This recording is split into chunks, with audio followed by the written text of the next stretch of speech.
ក្រៅពីផឹកខ្ញុំអាចធ្វើអ្វីផឹងព្រោះថ្លៃ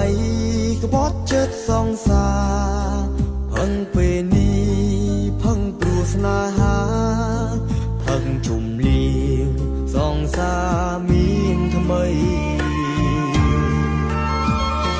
អូនបានសុខនឹងអ្នកថ្មីចង់បងទ្រាំឈឺចាំបើខូចចិត្តកុំភ្លេងខើមកបងនៅរោងចាំ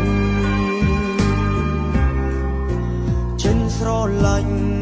មិនអាចបាញ់ចប់ចង់បាញ់ចប់បងរិនតែឈឺមានតែផឹកខ្លែងចិនមកសៅផឹងយូរទៅកាន់តែនឹកអូ